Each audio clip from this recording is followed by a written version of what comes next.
Para todo mistério, teoricamente, existe uma explicação.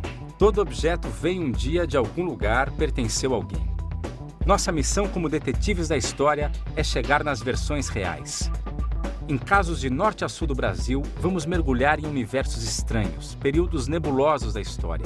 E não sairemos de mãos vazias. Os detetives da história hoje revisitam 2 episódios que marcaram o passado do Brasil e do mundo, levantando fatos, investigando documentos e descobrindo o real significado de objetos que pertencem a pessoas comuns como você. A primeira investigação de hoje nos transporta até a Segunda Guerra Mundial, um período em que os judeus eram perseguidos por toda a Europa e nada bem-vindos em nações simpatizantes do nazismo mundo afora, como o Brasil. Mas um dramaturgo polonês não apenas conseguiu aportar em terras brasileiras, como revolucionou a história de nosso teatro. De posse do cartaz de uma das primeiras montagens dirigidas por Zbigniew Ziembinski, André Guerreiro vai tentar entender como ele se tornou um sobrevivente do Holocausto. Renata Imbriani investiga a trajetória de um antigo objeto de culto de religiões africanas, hoje em posse de uma sacerdotisa no Rio de Janeiro. Um espelho de Oxum, a orixá dos rios, que poderia ter vindo da África a bordo de um navio negreiro no período da escravidão no Brasil.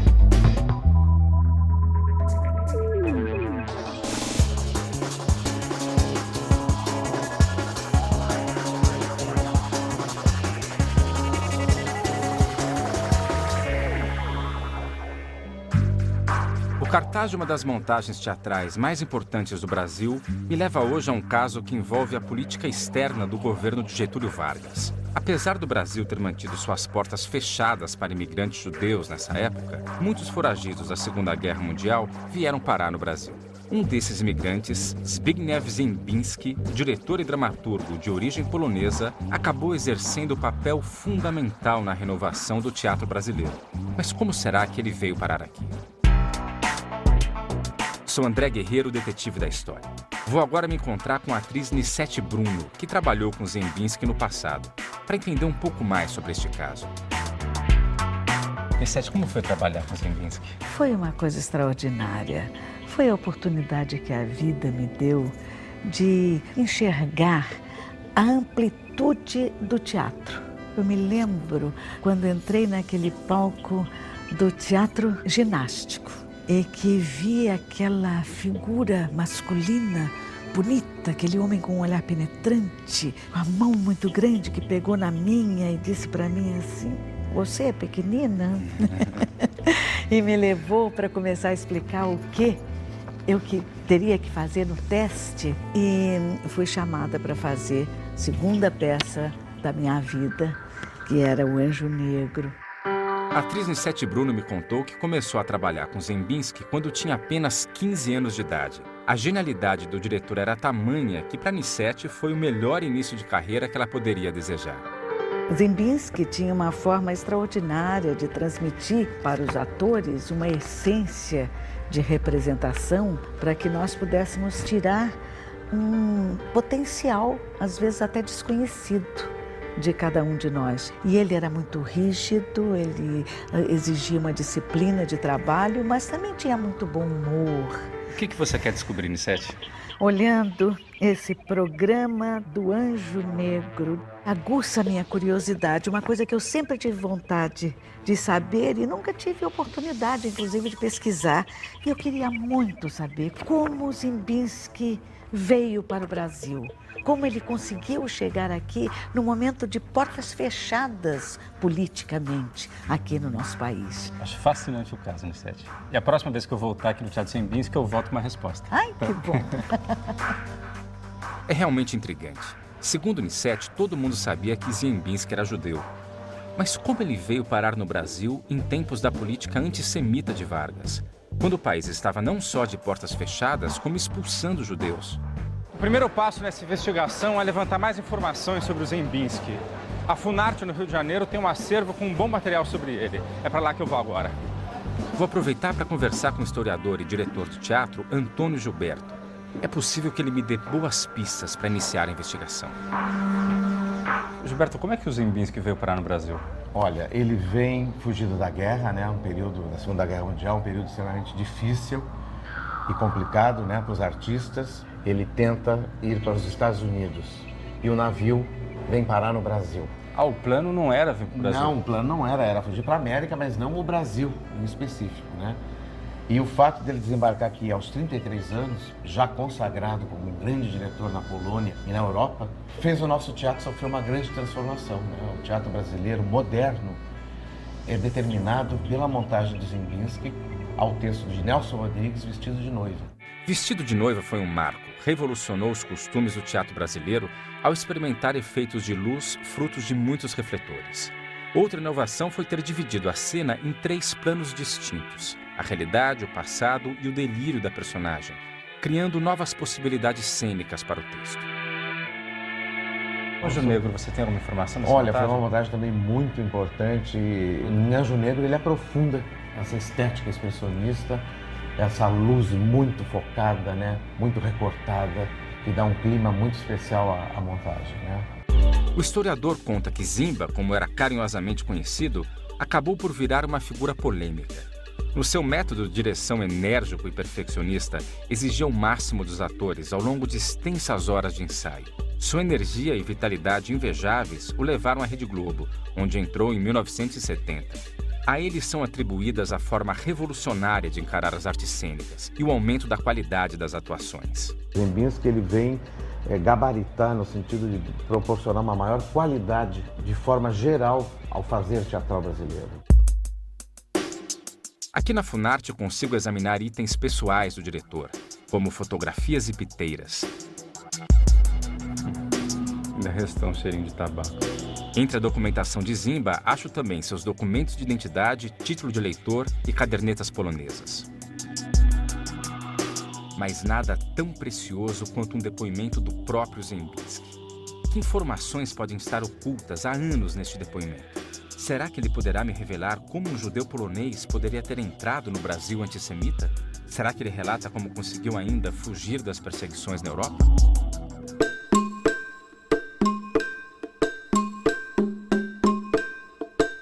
O Brasil é fortemente marcado pela presença da cultura africana.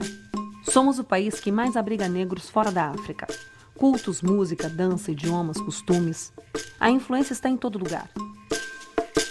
E a segunda história de hoje nos leva ao sedutor universo do candomblé. Teria um antigo objeto de culto religioso, um abebé, que hoje pertence a uma mãe de santo carioca, cruzado o Atlântico no porão de um navio negreiro para aportar no Brasil? Teria ele passado pelas mãos de importantes sacerdotes africanos? Eu sou Renata Imbriani, detetive da história, e vou ao encontro da Ialorixá, mãe meninazinha do Oxum, em seu terreiro na cidade de São João de Meriti, Rio de Janeiro, para saber mais sobre o abebé, conhecido também como espelho de Oxum.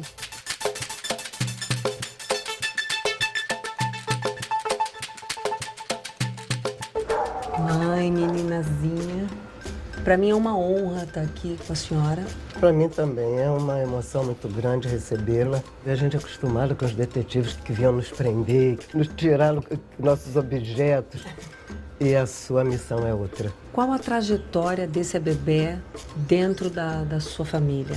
Esse abebé tem muito mais de 100 anos. Ele pertenceu à casa de Seu João Alabá, primeira casa de candomblé do Rio de Janeiro. E veio da África para a casa dele. Da casa de Seu João Alabá ele passou para outro ilê em Mesquita. E lá, quando eu me iniciei, Oxum, minha mãe, saiu, se apresentou ao barracão com esse bebê. Depois, quando a casa fechou, que faleceram as iás, ele veio para minha mão. E eu vejo que tem um espelhinho aqui, né? Ele representa tanto para ela se mirar, né? Como uma vaidade, né? Ela é muito vaidosa, como serviu de arma. Mãe meninazinha me explica que na mitologia de Oxum existe a lenda de que ela usava o espelho para se defender dos inimigos. Ao virar o espelho na direção deles, o reflexo os cegava e assim eles ficavam enfraquecidos diante dela. E tem outros símbolos, né, mãezinha? Tem umas folhas que representam o sangue, o peixe que representa a fertilidade, sim, e a estrela do mar. Um navio, que era isso que eu acredito até por nossos antepassados terem vindo nesse transporte. E aqui uma âncora. É uma âncora. Mãe, o que exatamente a senhora quer saber sobre esse bebê? Tudo que você puder me informar será muito bem-vindo. Pode ter certeza que eu vou me esforçar muito para trazer as informações que a senhora deseja e mergulhar mesmo na história desse bebê, porque é uma peça única, rara e de uma importância inestimável, né? Isso. Por mais de 300 anos, o Brasil foi um país escravagista. Por aqui aportaram milhões de negros de diversos grupos étnicos, com as suas línguas, tradições e cultos. Dessa mistura de credos nasceu aqui no Brasil o candomblé. A versão brasileira do culto aos orixás africanos surgiu da necessidade dos escravos de realizarem seus rituais religiosos proibidos por seus senhores. Hoje, aproximadamente 3 milhões de brasileiros declaram ter o candomblé como sua religião, mas a liberdade em fazer essa afirmação é muito recente. Desde a primeira Constituição Republicana de 1891, o Brasil aboliu formalmente a ideia de religião oficial, mas a liberdade de culto só foi alcançada a partir da segunda metade do século XX. É uma peça bem antiga, está bem oxidada aqui, principalmente na região do espelho. Meu maior desafio vai ser reunir o máximo de informações possíveis sobre esse bebê apenas com as fotos que eu fiz aqui. Os orixás não permitem que eu saia com esse bebê daqui. É um objeto sagrado e eu faço questão de respeitar isso. Gostaria muito de confirmar a história desse bebê, se ele veio da África séculos atrás e se ele de fato é um objeto relacionado ao Oxum, como bem acredita a mãe Meninazinha, que está com ele há mais de 50 anos.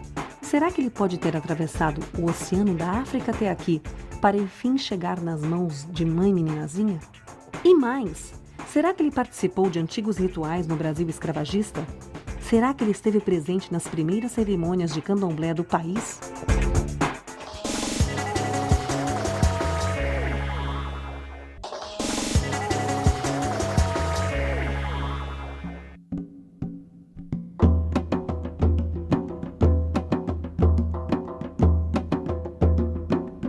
O antigo objeto de culto de religiões africanas é hoje parte do acervo de uma sacerdotisa do candomblé no Rio de Janeiro. O que ele representa? Qual será a sua idade aproximada? Poderia ter vindo a bordo de um navio negreiro durante o período de escravidão no Brasil? Renata tem uma missão e tanto pela frente. Minha investigação avança por um território sombrio, a perseguição aberta contra os judeus durante a Segunda Guerra Mundial. Mas um deles, o diretor Zembinski, teria deixado a Europa e vindo para cá numa época em que o governo brasileiro também adotara uma política antissemita.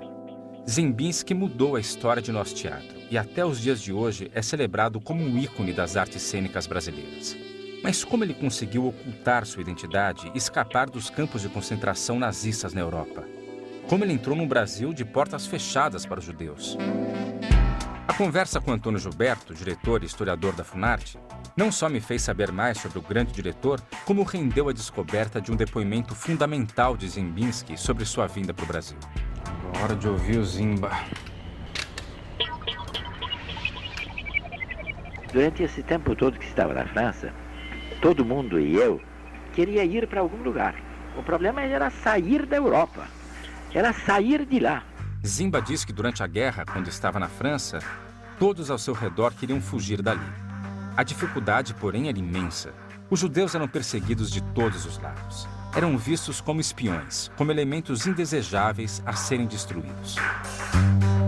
Todo mundo era, a qualquer momento, ameaçado de alguma coisa. Então, queria ir embora.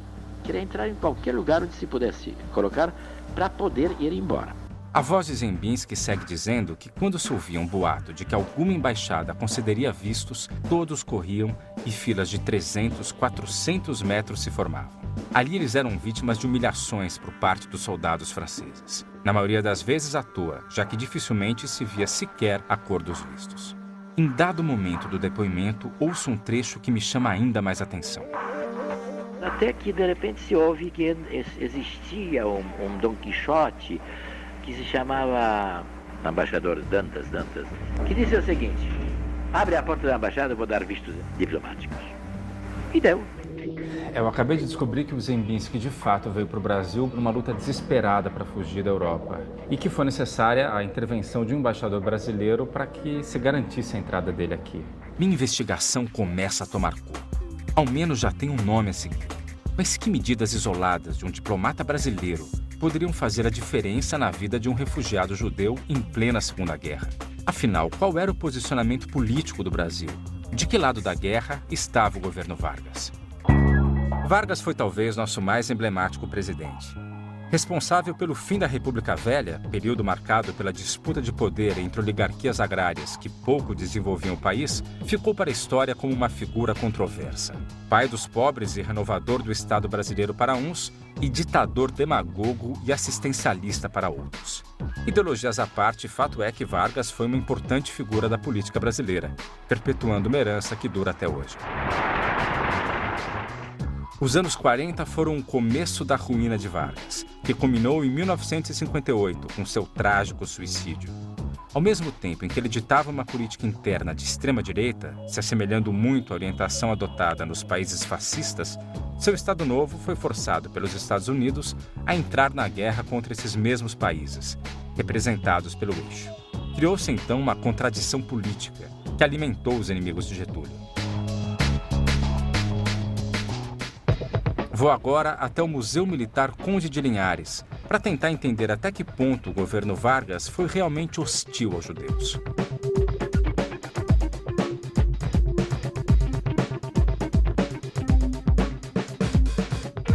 Estou aqui no posto de comando usado pelo Marechal Mascarenhas de Moraes na Segunda Guerra, analisando documentos muito reveladores. Encontro também telegramas do embaixador brasileiro na França, Souza Dantas, que só pode ser o mesmo do depoimento de Zembinski. E um deles é especial. Foi enviado ao chanceler Oswaldo Aranha e mostra claramente a urgência do embaixador brasileiro em salvar vidas, mesmo que para isso precise ir contra ordens oficiais superiores. Será que seu ímpeto heróico acabou mesmo salvando a vida de muitos judeus? Que interesses ele teria em contrariar as diretrizes nazistas? Por que arriscar a própria pele desta maneira? André parece estar prestes a desvendar a identidade de um personagem interessantíssimo, um possível herói brasileiro em plena Segunda Guerra Mundial. Minha investigação, por outro lado, é bem mais subjetiva. A história do candomblé e de toda a adaptação da cultura africana no Brasil é fascinante, mas muito imprecisa também. Grande parte da transmissão dessa cultura é feita de maneira oral. Restam pouquíssimos registros formais. Mas preciso achar alguma coisa. Por isso decido começar minha busca pela Biblioteca Nacional do Rio de Janeiro. Acredito que lá posso reunir elementos suficientes para lançar as bases da minha investigação. O que mais me impressionou por aqui foram os registros sobre a repressão que os negros sofreram para professar suas crenças religiosas. Os cultos eram proibidos e a polícia chegava a apreender objetos religiosos como estátuas, indumentárias e oferendas. Bom, preciso me dedicar a entender mais sobre esse objeto. Que pistas podem estar ocultas em seu design e sua simbologia? Por isso decidi conversar com Muniz Sodré, especialista em antropologia social das populações afro-brasileiras e presidente aqui da Biblioteca Nacional. O senhor saberia me dizer se o candomblé praticado no Brasil é originalmente africano ou ele foi adaptado pelos escravos que vieram para cá? Candomblé é uma adaptação. Quer dizer, na verdade, você entender essa adaptação, você que vê a diferença entre o que chama aqui terreiro, que é a comunidade litúrgica. Só que na África, cada orixá desse ocupava às vezes uma região. Aqui houve uma espécie de metáfora espacial, no sentido de que essas coisas se condensaram no terreiro. Quem é Oxum? Todos os orixás são símbolos. Oxum responde pela água. Além disso, Oxum é o orixá da procriação. Essa é a primeira função de Oxum, que tem a ver com a sexualidade. Os orixás também se desdobram nessas qualidades e com ritos diferentes. Sodré me fala também sobre os elementos presentes no abebé, especialmente sobre o peixe, que é o símbolo da procriação. Aí ele levanta uma hipótese bastante intrigante. Oxum e também Iemanjá são representadas pelo peixe, porque ambas são referenciadas como mães. Será que temos aí um desvio de rota surpresa? Dificilmente esse abebé viria da África. Ah, não acho que tenha vindo da África. Que é dessa caravela, desse sigam Salomão. Para mim veio de Cuba. De Cuba? É. Estou impressionado como o candomblé é rico em sutilezas. Acho que chegar a uma conclusão vai ser mais difícil do que eu imaginava. Minha primeira investida foi bastante reveladora. Para o pesquisador, é remota a possibilidade do Abebé ter vindo da África durante a escravidão. Para ele, até pode ter vindo de Cuba. E ele também me pareceu um pouco hesitante quanto ao orixá representado no Abebé, Oxum ou Iemanjá. Oxum é o orixá feminino cultuado em todas as religiões afro-brasileiras. É o orixá das águas doces, dos rios e cachoeiras, da riqueza, do amor, da prosperidade e da beleza. Segundo seus seguidores, Oxum exerce ainda influência na vida financeira e por isso é muitas vezes chamada de Senhora do Ouro. Já Iemanjá, talvez a mais popular orixá do Brasil, é famosa por ser a Grande Mãe. Suas festas anuais sempre movimentam multidões de iniciados, devotos e simpatizantes, tanto do candomblé como da Umbanda. Então, até agora, não posso concluir nada. O Abebé pode ser de Oxum, mas também pode ser de Iemanjá, e pode ter vindo da África ou de Cuba.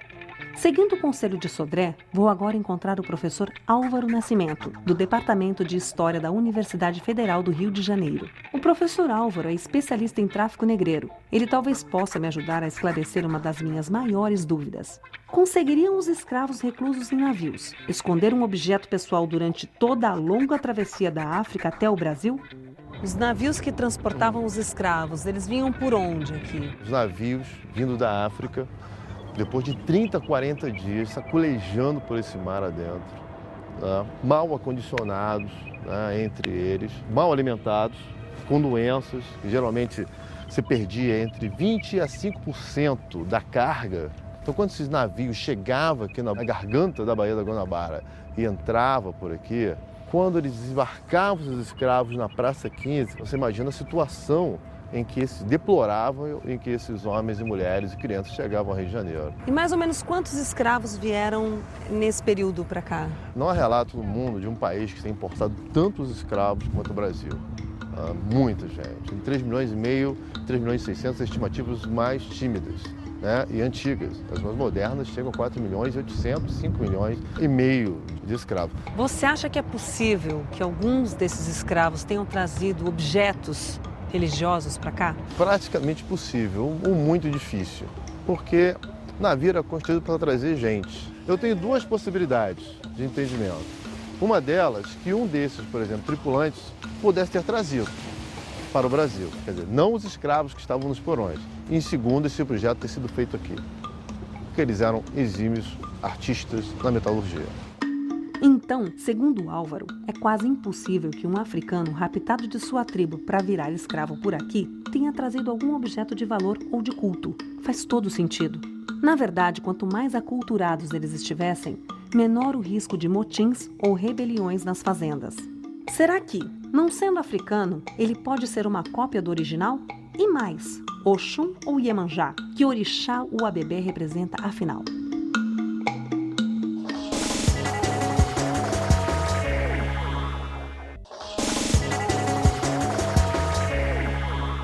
Quando olhamos bem de perto, conseguimos identificar as pistas que a história se encarrega de deixar para que as verdadeiras versões venham à tona. Assim, Renata vem refazendo a trajetória de um antigo Abebé, espelho usado como objeto de culto no candomblé, enquanto eu sigo juntando as peças de um quebra-cabeças bastante confuso. A entrada de um judeu polonês, o diretor e ator Zbigniew Ziembinski no Brasil, em plena Segunda Guerra, período em que o governo brasileiro era politicamente hostil ao povo semita. Mas a postura do governo de Getúlio Vargas em relação aos refugiados judeus é bastante contraditória. Ziembinski e outros em busca de asilo realmente enfrentaram grandes dificuldades ao tentar ajuda no Brasil. Vou então ao encontro da cientista social Katia Lerner, estudiosa da questão do Holocausto e seus desdobramentos. Ela representa o Instituto Fundação Shoah do Brasil e pesquisou a fundo a formação das colônias semitas brasileiras durante a perseguição nazista. O que é o Instituto Fundação Shoah? A história da fundação é extremamente interessante. Ela surge na época, pouco depois que o Steven Spielberg fez o filme A Lista de Schindler. Na verdade, o que se fala é que durante a época das filmagens, ele teve contato com muitos sobreviventes e várias pessoas chegavam para ele e falavam, pediam para ele fazer filmes contando as histórias deles. E então ele pensou que seria interessante fazer uma organização que desse oportunidade para que essas pessoas contassem elas mesmas a sua própria história. E a ideia da fundação era não apenas entrevistar os sobreviventes, também pessoas que ajudaram a salvar. Kátia me revela então que entre estes salvadores estava o embaixador Sousa Dantas, que chegou a receber o título de Justo entre as Nações. Os chamados Justos entre as Nações, eles são não-judeus que tiveram uma atuação definitiva, né, que realmente se empenharam para que isso acontecesse, que tivessem arriscado a sua vida ou a sua segurança para poder fazer isso, que não tivessem tido nenhum tipo de retorno financeiro para salvar os judeus. E quantos são os Justos entre as Nações? São mais de 22 mil justos em aproximadamente 44 países, não tem uma concentração num país. E no Brasil temos apenas dois, Sousa Dantas e Aracy Guimarães Rosa. Duas das milhares de pessoas que se sensibilizaram com os horrores praticados pelo regime nazista contra os judeus. Em 1933, 9 milhões de judeus viviam na Europa. Durante o Holocausto, aproximadamente 6 milhões de judeus foram assassinados, com outras centenas de milhares de pessoas, incluindo descendentes de eslavos, deficientes físicos e mentais, ciganos, testemunhas de Jeová, prisioneiros políticos e homossexuais. Mas como descobrir um herói em meio a tantos depoimentos que descreviam a dor e a escuridão daqueles anos? Como Kátia chegou até Sousa Dantas? Quando eu estava coordenando as entrevistas, no trabalho do Instituto, eu tive contato com muitos sobreviventes. E um senhor chamado Raphael Zimmerbaum me disse que ele tinha um grande desejo que, de alguma forma, a memória da pessoa que tinha salvado ele fosse preservada, e que era o embaixador Sousa Dantas. O Raphael Zimmerbaum está vivo? Sim. Eu vou atrás da história dele, que para mim vai ser incrível conversar com ele. Saber que foi um sobrevivente que indicou a importância que teve Sousa Dantas me fez acreditar que Zimba não foi o único a ser salvo pelo embaixador.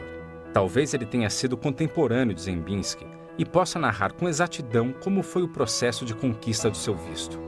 Como foi a vinda do senhor para o Brasil? Em maio de 1940, saímos da Bélgica e fomos residir em Marseille. E meu pai dizia todo dia, nós temos que sair da Europa. Quantos anos o senhor tinha? Eu tinha 12 anos. E havia, por parte do meu pai e do irmão dele, meu tio, uma preocupação diária. Onde é que a gente pode conseguir um visto para sair daqui?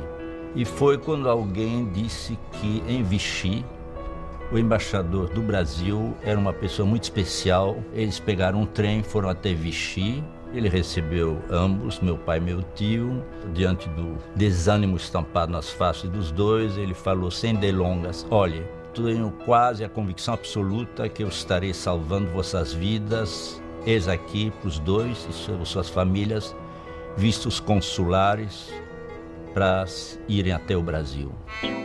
Com o visto em mãos, a família de Rafael foi de Marseille para a Espanha, depois para Lisboa e por fim chegou ao Brasil.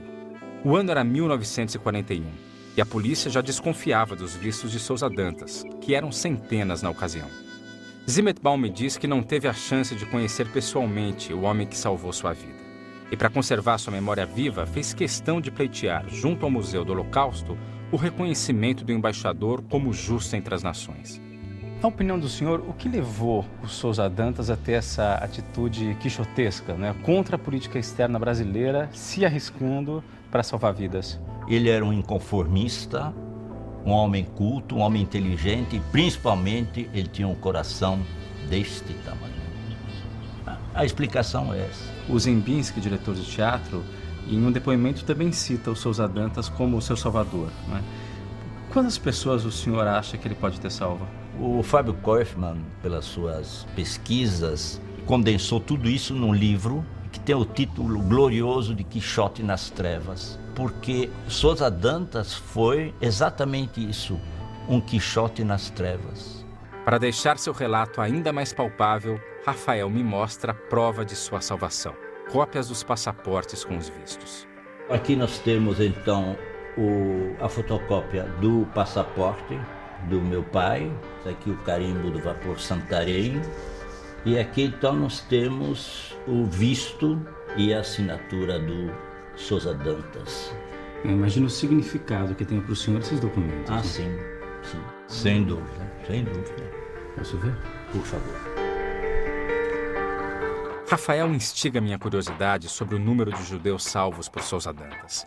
Ele acha que o embaixador registrou aproximadamente 500 vistos, mas que na verdade são quase 1000. Muitas vidas poupadas por um ato de bravura. Quantas seriam no total? Será que já posso afirmar que Ziembinski está nessa lista? E que preço o embaixador pode ter pago por tudo isso? Incrível! André esteve cara a cara com um dos sobreviventes judeus salvos por Souza Dantas.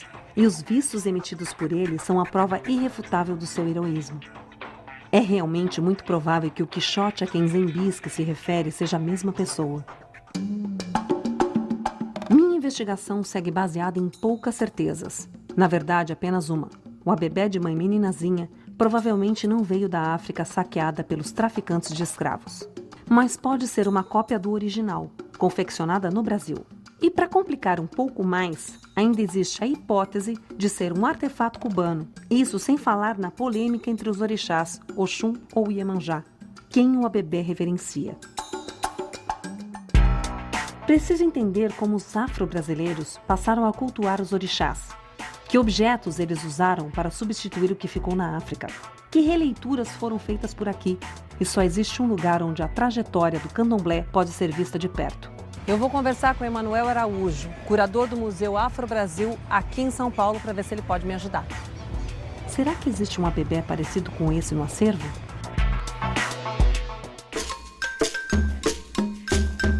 Esses instrumentos dos orixás, de uma certa forma, eles foram recriados no Brasil, né? Porque muitos desses objetos africanos de uso litúrgico, com as batidas policiais, desapareceram, né? Então, essas coisas que tinham ainda uma influência africana, não é que vieram com os africanos, que os africanos não trouxeram nada. Eles trouxeram uma cultura da memória, né? Então, se partiu para fazer já uns instrumentos brasileiros mesmo, já caldeados com a cultura afro-brasileira, né? Com a questão religiosa. O artista ou artífice tem sempre uma liberdade enorme de criar essas coisas, liberdade, né? poética. Poética, né? Tem a licença poética de um artista, né? Emanuel reafirma a hipótese de Álvaro, de que muitos instrumentos foram recriados aqui, com atributos inovadores, que juntavam referências de vários orixás e várias nações africanas culturalmente diferentes. Então, se a gente tivesse que afirmar se é de Oxum ou de Iemanjá, você afirmaria que... é de Iemanjá, porque tem a estrela de 5 pontas, que poderia ser, tem o barco, tem um peixe, esses signos que são muito mais marinhos, né? Estou cada vez mais confusa. Mãe meninazinha está certa de que o objeto é de Oxum. Muniz Sodré acredita que os símbolos do Abebé podem fazer referência às duas orixás. E agora Emanuel é categórico ao dizer que é de Iemanjá. Já entendi que a simbologia das religiões africanas é complexa. E apesar de ter visto vários abebés diferentes no museu, nenhum deles parece ter vindo da mesma fonte que o de mãe meninazinha. Mas são objetos antigos, provavelmente fabricados no Brasil também. Será que, na verdade, esse abebé é bem mais jovem do que sua guardiã imagina? Será que, consultando fontes mais recentes, eu consigo chegar a uma conclusão? Por isso, eu estou de volta ao Rio de Janeiro. E se a opção mais prudente é conversar com quem entende de roupas e objetos dos orixás, vou até o Mercadão de Madureira. Lá existem as lojas mais antigas e tradicionais de artefatos afro. Seu Guaraci, eu estou investigando aqui um objeto. Um abebé, pelas figuras aparentemente de Iemanjá. O normal seria prateado, mas alguém pode querer usar dourado, de repente as coisas mudam com o tempo, né? De repente ele é dourado, essas folhas, de repente até pelo tempo, né? Tantos anos atrás, né? O senhor consegue precisar, assim, o tempo que essa peça teria? É um trabalho que dificilmente hoje em dia você encontra esse tipo de trabalho aqui, é muito difícil. Mais um voto para Iemanjá. E mais uma indicação de que o abebé seja mesmo bem antigo. 2-1 até aqui. Você já viu algum objeto desse? Igual a esse não, parecidos. Esse aqui é da Oxum? É, toda a característica de ser uma bebê da Oxum. Quais são as características? É o Oxum que geralmente usa um abebé. Se ele fosse prateado, seria mais Iemanjá, que Iemanjá é a vestimenta mais prateada. Nunca ninguém vai levar um para Oxum em prateado, sim em dourado. Faz sentido. Oxum é a senhora do ouro, dourado é a sua cor. Mas talvez ele tenha esquecido que Iemanjá também usa um abebé. Placar empatado no Mercadão. Por esses símbolos, Elizabeth, você saberia me dizer de que santo é esse? Iemanjá. Iemanjá? Baseado em qual? Na estrela. Na estrela que ela usa. Ok, Elizabeth. Tá bom. Tá jóia. Iemanjá novamente. Agora são 3 votos para ela contra 2 para o Oxum. Você poderia me falar um pouco sobre cores? Se for dourado, pega mais Oxum. Entendi. Oxum também pega peixe. Então, para você, esse abebé é de que orixá? Oxum. Esse aqui é da Oxum. Você em amarelo, desse estilo aqui, é Oxum. Poderia ter vindo da África? Não. O africano, ele tem uma origem bem simples. O brasileiro deu mais vida ao negócio. Essa última teoria que me parece mais convincente. Os símbolos e a cor dourada fazem alusão a Oxum. O objeto seria brasileiro, porque as versões feitas por aqui são mais sofisticadas, misturam muitos elementos. Descobri que existem os chamados ferramenteiros, que são os artesãos que fazem abebés como o de mãe meninazinha. Os lojistas me falaram de Diene Queiroga. Minhas esperanças agora estão todas depositadas no seu conhecimento. O que ela pode me dizer sobre esse abebé? São muitas dúvidas. Oxum ou Iemanjá? Que idade, afinal, ele pode ter? E de onde ele veio?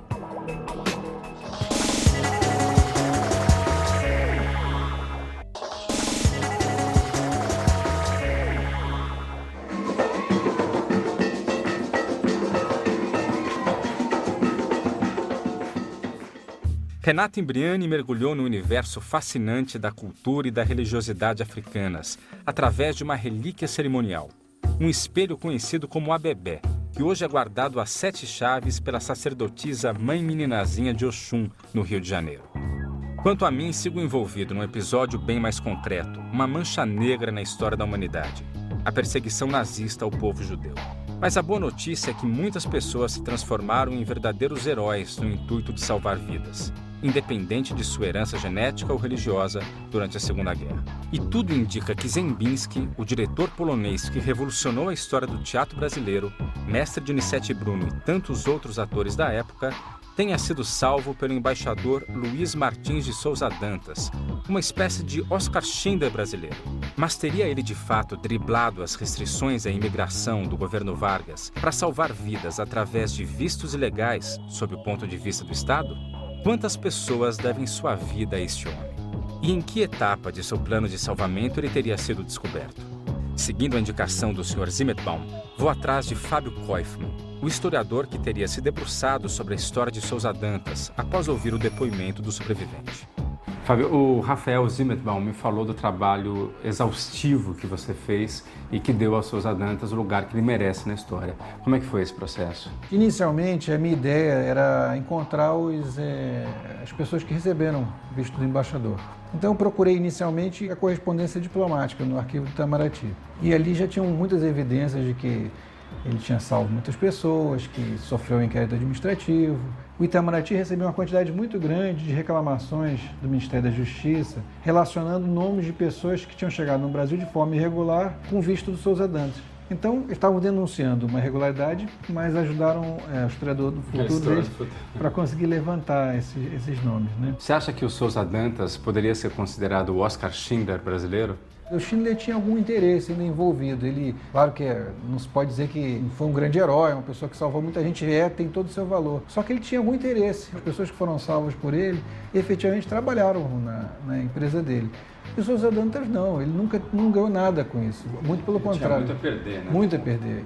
Ele me revela que Souza Dantas sofreu sim muitas represálias por conta dos vistos que emitiu na França. Foi processado e humilhado. Era uma pessoa incômoda para a memória do Brasil.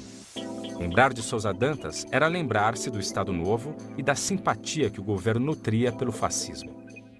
Finalmente, Fábio me revela como Zembinski conseguiu entrar para a lista de salvos por Souza Dantas. Eu já tinha terminado a pesquisa. Aí resolvi, afinal, quem é que deu visto para o Zembinski? Como é que o Zembinski veio? E aí eu fui no Arquivo Nacional procurar as informações e tinha uma cópia do passaporte, das páginas do passaporte, justamente com a assinatura do Sousa Dantas. E Ziembinski é uma pessoa muito importante, né? E ele formou uma geração de artistas brasileiros que cultuam ele muitíssimo. Gente que aprendeu muito com ele, tem uma admiração profunda, né? Incrível como dois destinos brilhantes se cruzaram num momento tão nebuloso da história mundial. Depois de ter descoberto a história fascinante do heróico embaixador brasileiro, tenho provas suficientes para ir ao encontro de Nissete Brume. Para tornar tudo ainda mais palpável, vou levar para ela a lista com os nomes levantados até hoje pelo Fábio Koifman. Quase 500 pessoas que, assim como o grande Zimba, sobreviveram ao Holocausto. Antes de mais nada, eu queria te devolver o teu programa e o teu cartaz. Eles foram tratados com todo carinho. Obrigada, obrigada. Logo depois da nossa conversa, eu fui para o acervo da Funarte, aqui no Rio de Janeiro, que tem um material, tem muita coisa sobre o Ziembinski, na verdade, né? Mas o tesouro foi um depoimento gravado do Ziembinski e num determinado momento ele fala de um Quixote. E cheguei à informação que era o embaixador Sousa Dantas. Continuei minha investigação e cheguei nesse personagem-chave chamado Rafael Zimetbaum, que veio ao Brasil com um visto do Sousa Dantas. E aí o grande desfecho dessa história, Nissete, o Sousa Dantas salvou o Ziembinski, mas não só eles.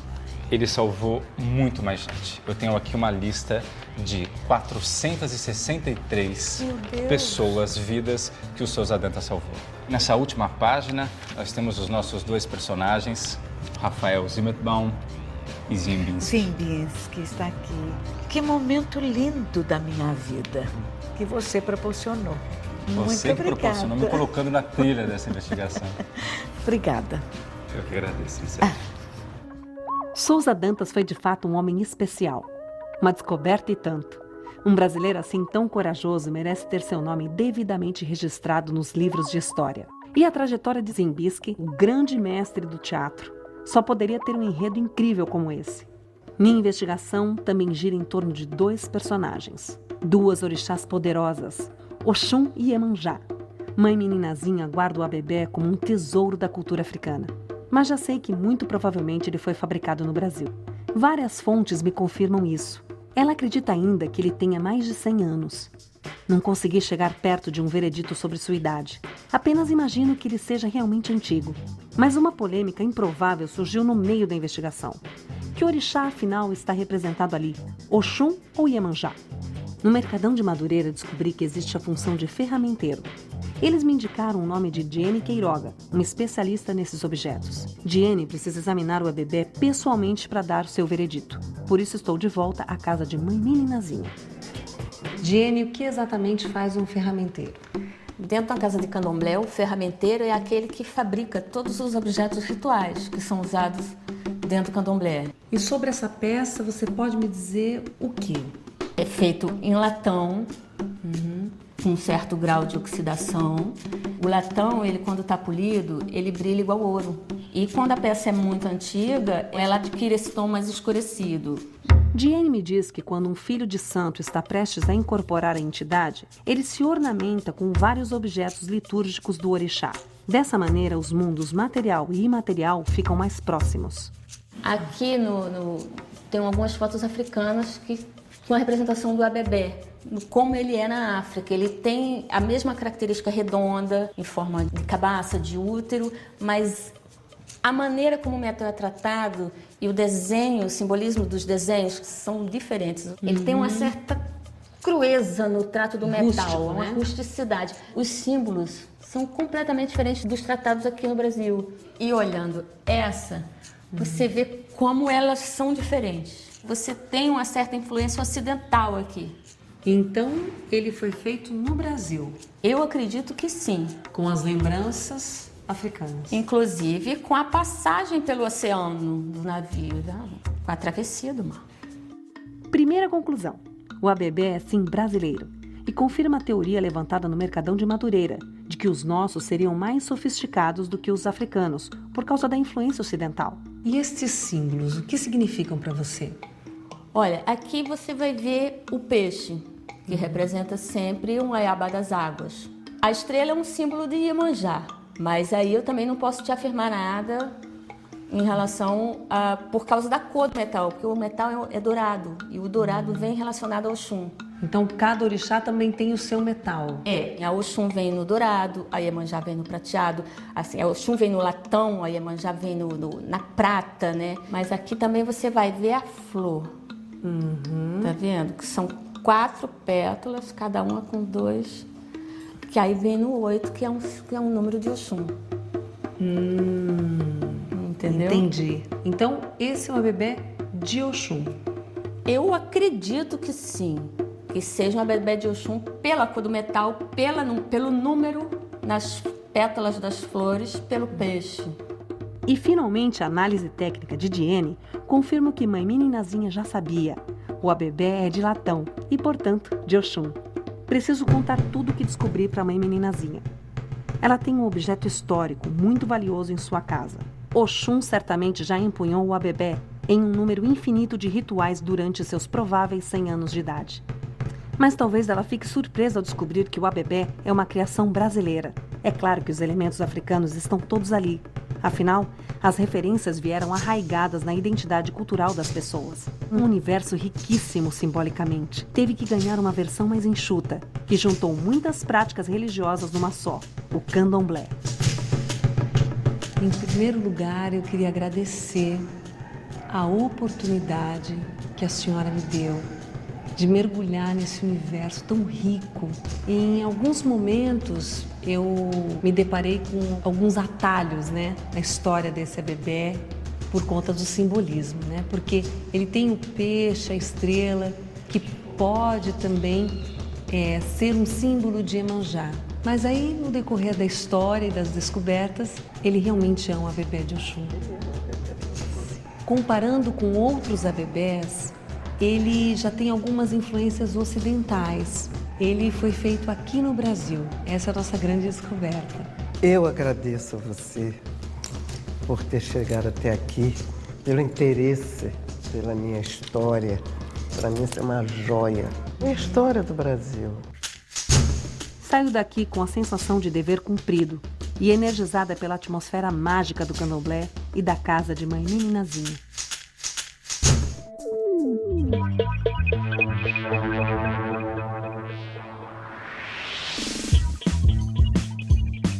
Se você também possui um objeto que pode ter valor histórico ou conhece um caso mal explicado relacionado a algum evento da nossa história, então você pode ser um detetive da história.